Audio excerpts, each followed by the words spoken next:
It's Mel, the hair and tie trucker guy, coming at you from, well, the home terminal in Tulsa, Oklahoma. I have to get my Qualcomm fixed. I was playing Spider Solitaire while I was waiting to get unloaded, and I was laying down in my sleeper, and well, I stepped on my my Qualcomm, and well, this is what happens when you step on a Qualcomm. You see how it's all cracked and everything in there. So basically it made it to where I can't use the touch screen. So but you know, I hooked up a mouse and I was able to use the Qualcomm, but anyways, I'm here to get it fixed. And so since I'm doing that, I figured, you know, why not start doing some videos on product reviews? And so I'm not being paid by anybody. I didn't get nothing free, but one of the things that we use a lot of in the flatbedding industry are gloves. And there are some gloves that are good and some gloves that are just, you know, not even worth the money. And gloves are expensive too. So I'm going to do a quick little product review for you, my viewers, on some gloves and give you some feedback on the type of gloves and stuff that I use. So let's get going.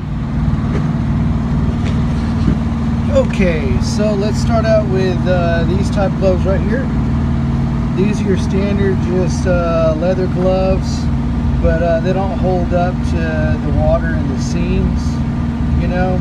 Even when I use liners inside, you know, for cold weather, they're okay. But you know, other than that, usually at the seams, they start coming apart. Not really that great. Then we have these type of gloves. These are the lined gloves, and well, they take a beating, but once again, you know, the seams, something about the leather and the seams are just, they don't hold up very well. And then here's these Wells Lamont gloves. Same thing. You know, at the seams, they rip right through, and your fingers end up coming through, and then even in the, as you can see right here in the creases, you know, I've got a couple of pairs of these because I picked them up, I think I picked these up at Walmart, but as you can see, you know, the chips wear out and stuff. These type gloves right here, they have the leather underneath and then the cloth type, you know, these tiny gloves, you can pick them up like 5 pairs, you know, at a time. They're okay, but they still have the, you know, the lining.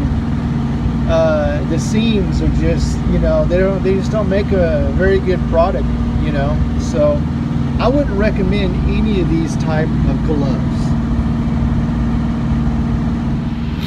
Okay, so those are the gloves that I wouldn't recommend because they don't hold up very well, and you know, you're in the elements. And when you're in the elements, you know, you have water, ice, snow, you know, in the cold weather, you want to keep your hands dry, and so you don't get frostbite. Because if your hands are wet in the cold weather, then, you know, they're going to get cold. And so you got to switch out a lot. But those 4 gloves that I showed you there, they just don't hold up to the elements very well. Now I'm going to show you some gloves that I've switched to that actually hold up pretty well in the elements, and they seem to stick together a little bit.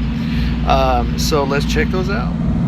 Okay, so I have a couple of gloves here that I put through the test, and we'll start with these right here. These are your mechanics gloves.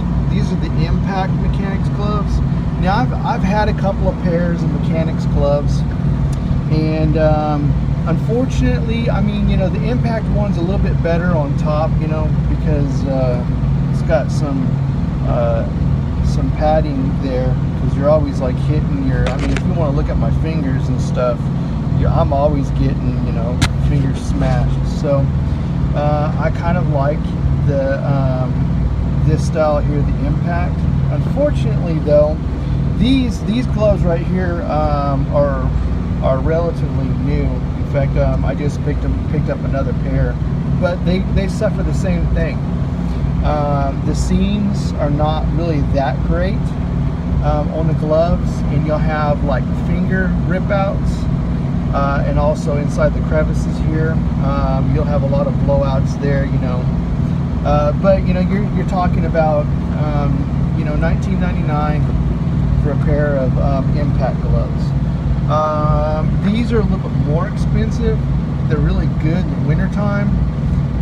They get wet though, so you have to have a couple of pair of these style gloves. They have the impact resistant material on them, and they're also coated. And so the reason I like the coated is because now I'm not going to have the same problems. You see how this is starting to do that, but the coating keeps your seams there. It's not leather sewn seams like you get in these other gloves where they're multi-piece. This is like a cloth material, you know, it stretches, it keeps your hands warm, plus it's coated, and I kind of like that because it doesn't, you know, blow out your seams. And then of course there's these. I picked these up at a truck stop, and they're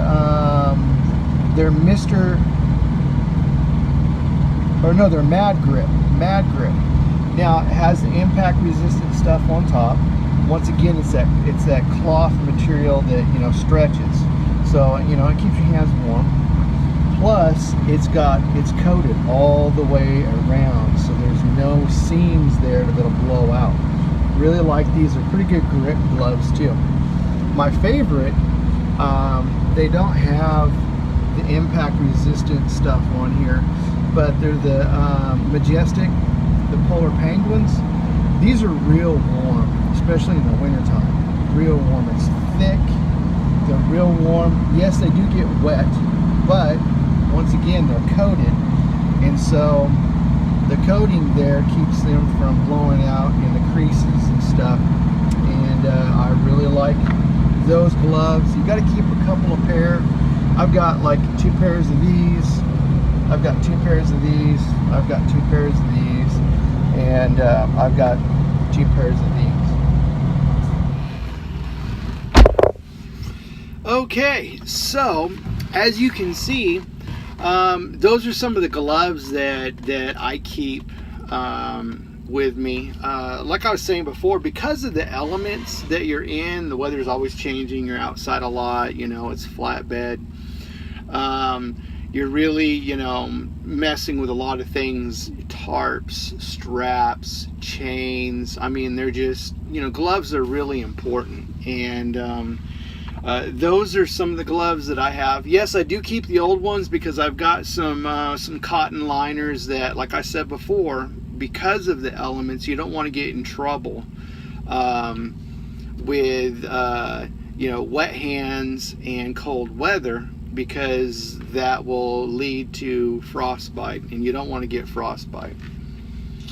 I haven't had it, but I know that we get messages all the time just from our company saying that you know, frostbite's pretty serious, and you know, it happens to drivers I guess more than they would like to have that happen. You know, like every year there's frostbite cases apparently.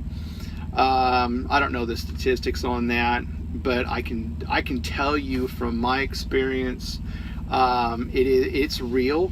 It does happen, and that just because you're outdoors in the elements, that brings a certain risk, you know, to everything. So like I said, I'm really liking the ones that have the impact stuff for the top of your hands, because you're always bumping into things, you know, you're using your hands a lot. So I like that. I like a certain amount of grip on there, because you're always pulling things and you want to build a grip onto something. You don't want to be pulling on a bungee and have it come out of your hand, because it's not going to be good, because there's a hook on the end of it, and you're going to be fishing something out of your face if you're not wearing protective gear.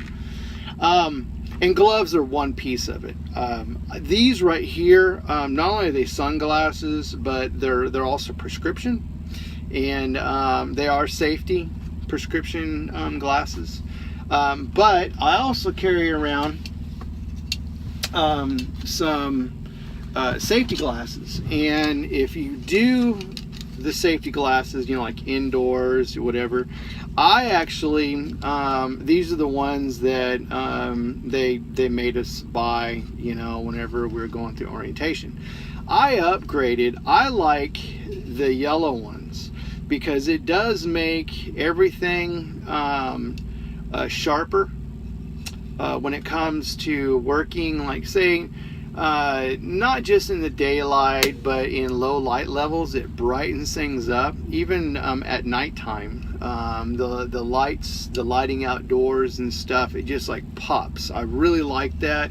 And then of course daytime when I don't really need to be able to see, because I'm nearsighted, and so that just means I can't see things far away. And if I'm, you know, daytime, I'll wear the darker safety glasses, because they're only $2 versus these, which are like I think they were like $329 or something like that, prescription. So I mean, you can tell that, you know, I don't want these to break, but I'm not going to get out and mess with anything and not wear safety gear. And you know, whether that's, you know, high vis, you know, my style is what I like to call safety grunge, because I got high vis shirts, I've got high vis long socks, I like to wear shorts.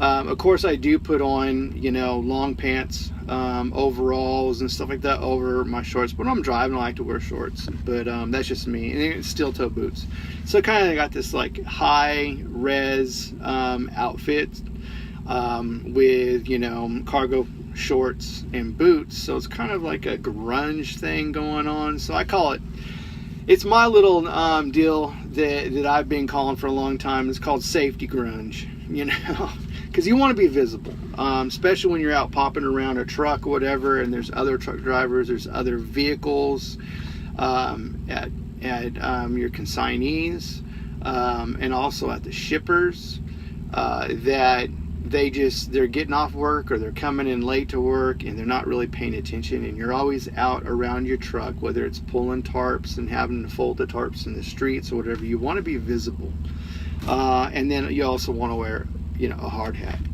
I see a lot of people out there not wearing, you know, safety gear and stuff, and I'm just like, well, when you get knocked on top of the head, you know, whether it's from a bungee hook or, you know, a strap or something, it doesn't feel good. So I always try to make, you know, put forth an extra effort to be, you know, safe whenever I'm doing things. And I hope that you guys do too, because it's like, you know, is it comfortable wearing a hard hat? No. But, you know, I want to have some sort of protection, and you know, even if it stops the impact a little bit, you know, I'd rather have that little bit of help, even though it's just, you know, a PVC plastic, and it's not metal. I'd rather have at least a little bit of something breaking that impact before it actually hits me, because then maybe, you know, maybe I live. And that's just the way I think, you know. But that's all I have for you guys. I hope that you enjoyed this little product review, and always think safe, you know. Remember that even climbing in and out of your truck, you know, 3 points of contact makes a heck of a lot of sense, because it keeps your balance. And when you're climbing on anything, 3 points of contact, you know, don't jump off the bed, don't jump off the flatbed of your trailer, even if it is a drop deck, because you don't know if you're going to land on an even surface. just makes sense. There could be a rock or something, boom, next thing you know, you fall, you twist, you know, your back out, you fall forward and hit your head on the trailer. I mean, there's just so many things that can happen. But this is all about safety, and I hope you guys enjoy. So, you know, as usual, peace out, Hair Nation.